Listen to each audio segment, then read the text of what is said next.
వచ్చి కమర్షియల్ అట్లా ఉంచు, కమర్షియల్ సూపర్ హిట్ అదొకే. సార్ ఒక బ్రహ్మాండమైన సినిమా తీసా సార్ అంటే ఫీల్ ఉన్న ఫిల్మ్.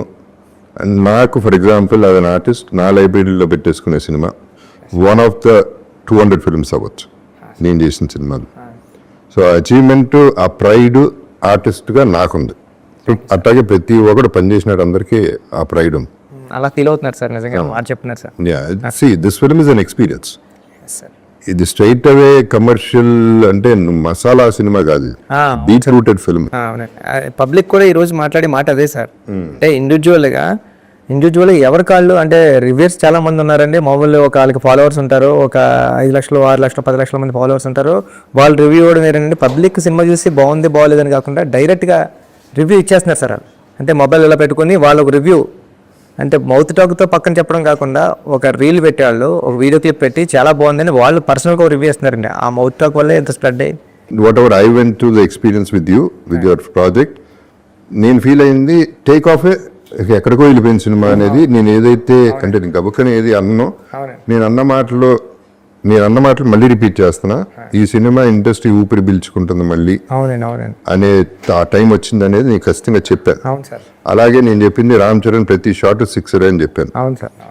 నా character one of the best characters, maybe the best అని కూడా చెప్పాను. ఇప్పటికే అది చెప్తాను. So I'm sticking to that. So ఏమైంది నాకు అర్థమైంది ఏంటంటే వచ్చి ఫస్ట్ ఆఫ్ ఆల్ ఈ సినిమాలో ఒక ఆట ఆడాడు, పోరాడాడు, గెలిచాడు. కానీ ఇవాళ ఇండస్ట్రీ అని సినిమాలు కానీ ఎట్టా ఉన్నాయంటే గెలిచిన తర్వాత కూడా మళ్ళీ పోరాడాల్సి వస్తుంది. మళ్ళీ పోరాటం జరుగుతుంది. ఈ పోరాటం ఎక్కడ జరుగుతుంది? Opposition's, negative people. నా ప్రకారం first day, second day, almost third day వరకు కూడా పక్క ఆడియన్స్ అనేది థియేటర్ రావట్లేదండి. అది ప్రతి హీరో మూవీకి అది మామూలు, యుద్ధం తప్పుతలేదండి. అది తప్పదు. బట్ దీనికి ఎక్కువ, దీనికి అపోజిషన్ ఎక్కువైపోయింది. ఏదో నెగిటివిటీ అది కావాలనే చేసేవాళ్ళు కూడా గ్యారంటీగా ఉన్నారనేది ఇవాళ అర్థమైంది. సో నేను డిసప్పాయింట్ అయ్యా. నా ఎక్స్పెక్టేషన్కి వెళ్ళలేదండి beginning. But by the day ఏమవుతుంది, మీరు రివ్యూస్ మనం చూసినా లేకపోతే రియాక్షన్స్ చూసినా ఫస్ట్ డేకి, సెకండ్ డేకి, థర్డ్ డేకి మారిపోతా పాజిటివ్గా అయిపోతున్నాయి. ఇప్పుడు ఆడియన్స్ వెళ్తున్నారు, ఫ్యామిలీస్ వెళ్తున్నారు, వాళ్ళు చెప్తున్నారు సినిమా చాలా బాగుందని. నిన్న కూడా రాత్రి ఎవరో 12-13 మందితో కూర్చుంటే అందులో అంత బాగుంటే సినిమా బాగాలేదంటారని ఫ్యామిలీస్ అవుతున్నారు. సో ఇది యాక్చువల్ ఆడియన్స్ రావడానికి టైం పడుతుంది ఎప్పుడు కూడా. ఫస్ట్ చరణ్ ఫ్యాన్స్ వస్తారు, నేను వాట్ ఎవర్ ఫ్యాన్స్ వస్తారు, అపోజిషన్ ఫ్యాన్స్ వస్తారు. 90% ఇండస్ట్రీ వాళ్ళు అవ్వచ్చు, బయట వాళ్ళు అవ్వచ్చు, పోవాలని కోరుకునే వాళ్ళు వస్తారు. చాలా మంది నెగిటివ్ దీంతో వస్తారు, ఓవర్ ఎక్స్పెక్టేషన్తో వస్తారు. రకరకాల ఫ్రేమ్ ఆఫ్ మైండ్ వేరే రూమ్స్ లో ఉంటారు. ఈ విజువలైజేషన్ వేరు, అక్కడ విజువల్ వేరు. దీన్ని మ్యాచ్ అవ్వాలంటే it's not easy, especially for these kind of films. Right, commercial films 50 మందిని కొట్టాడు హీరో, ఇవన్నీ విజిల్స్ క్లాప్స్ పడే సినిమా కాదు. ఇది ఫీల్ అయ్యింది. ఈ ఫీలింగ్ బయటికి రావాలంటే మనకి టైం పట్టింది. అలాగే 1 డే పట్టింది, 2 days పట్టింది సార్. 2 days పట్టింది ప్రీమియర్ తో పాటు. ప్రీమియర్ తో పాటు నెక్స్ట్ డే అనేది ఒకటి ఫ్రైడే నుంచి పడేసుకుంది సార్ సినిమా.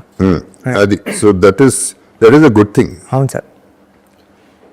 ఇప్పుడు జగపతి బాబు అనేవాడిని అసలు ఫస్ట్ ఆఫ్ ఆల్ నా క్వశ్చన్ మార్క్ ఏంటంటే అప్పటి సూరిగా నువ్వు ఎలా ఊహించగలిగావు అనేది నాకు 2-3 క్వశ్చన్స్ ఉన్నాయి, మేజర్ క్వశ్చన్స్. అంతే, మన షార్ట్ ఇంటర్వ్యూ చేయాలి. అప్పల్ సూరి అనేవాడిని ఎలా చూసావు అసలు జగపతి బాబును? ఆ ఏఐ తీసుకొచ్చినప్పుడు ఇది నాకు మ్యాచ్ అవుతుందని నువ్వు ఎలా అనుకున్నావు? నేను ఆ క్యారెక్టర్ పండించగలను అనేది నువ్వు ఎలా అనుకున్నావు? Because there are so many artist who can look like Appal Suri easily. మంచి ఆర్టిస్టులు ఉన్నారు, వాళ్ళందరినీ కాకుండా నా దగ్గరికి వచ్చావు. నా దగ్గరికి తిన్నగా వచ్చావు నేను అనుకోవట్లేదు. ఎవరి దగ్గరికి నిజం చెప్పు.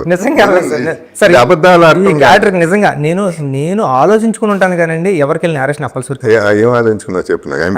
నేనేమనుకుంటాను సార్, మీరు రాయల్గా ఉంటారు సార్, మీరు రాయల్గా ఉంటారు. అప్పల్ సూరి అంటే ఒక విలేజ్ లో ఒక 65-75 years ఉన్న ఓల్డ్ మ్యాన్ లో చేయాలంటే జగపతి బాబు సార్ కరెక్ట్గా ఉంటారా ఉండరా అంటే మేము చూసిన వెంటనే రాయల్టీ కనిపిస్తారు సార్. అప్పల్ సూరి చూసిన వెంటనే నాకు డౌట్ అక్కడే అండి. అప్పల్ సూరిని చూసిన వెంటనే అప్పల్ సూరి చాలా సింపతి పర్సన్లా ఉండాలండి. తన ఏజ్ దగ్గర నుంచి, తన మాటల దగ్గర నుంచి, తన లుక్ వైజ్ దగ్గర నుంచి అన్నీ కూడా అప్పల్ సూరిని చూస్తే ఆడి ప్రయత్నం గుర్తు రావాలండి, ఆడు పేదరికం గుర్తు రావాలండి, ఆడు స్ట్రగుల్ గుర్తు రావాలండి. ఈ అన్నిటిలో మీలో కనిపించేవా అని నేను కొద్దిగా స్ట్రగుల్ ఫీల్ అయ్యాను సార్. ఎందుకంటే మిమ్మల్ని చూస్తుంటే జగపతి బాబు గారు వస్తున్నారంటే రాయల్టీ సూపర్ ఉన్నారా సారు అని ఉంటారు. ఇప్పటికీ మీరు అలా ఉంటారు, మీ ఏజ్లో మీ గాయం మూవీలోని గట్రా ఇంకా సూపర్ ఉంటారు అని నేను ఏమనుకున్నాను అంటే అండి, అప్పుడు నేను ఏఏలో ఫోటో డిజైన్ చేయించుకున్నాను సార్.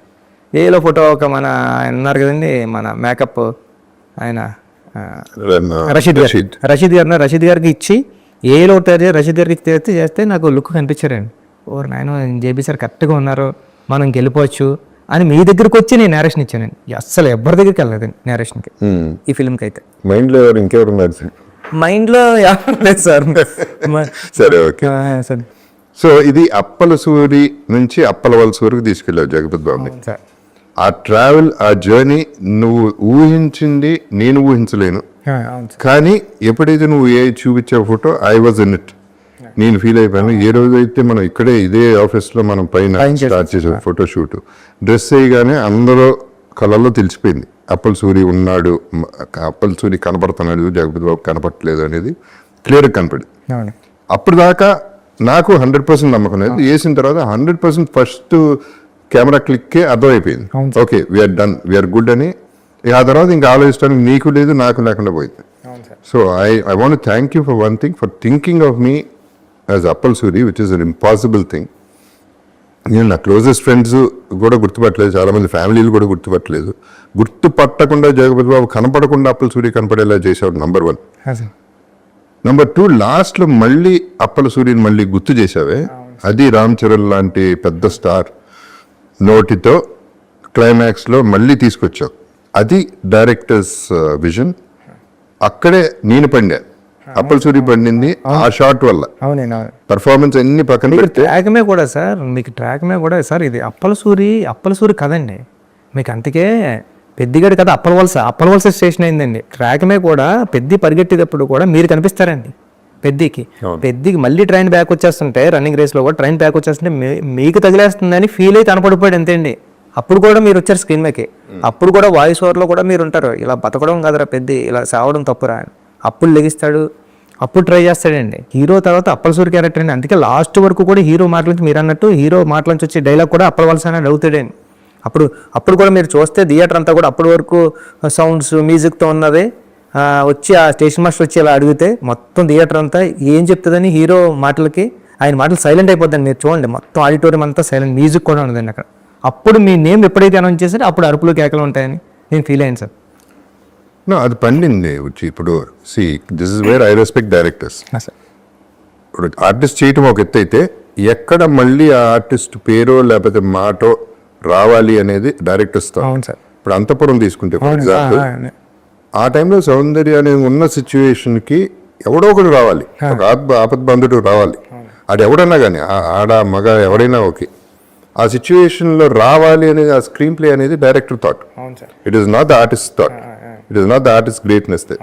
లక్కీగా నాకు పండింది ఆ క్యారెక్టర్. అలాగే ఈ పర్టికులర్ దాంట్లో నా క్యారెక్టర్ నువ్వు పండించి లాస్ట్లో మళ్ళీ గుర్తు చేసేపాటికి, ఫస్ట్ హాఫ్లో కాకుండా మళ్ళీ సెకండ్ హాఫ్లో కొన్ని గుర్తుండిపోయేలా, క్లైమాక్స్లో గుర్తుండిపోయేలా, సినిమాలో గుర్తుండిపోయేలా జరిగింది.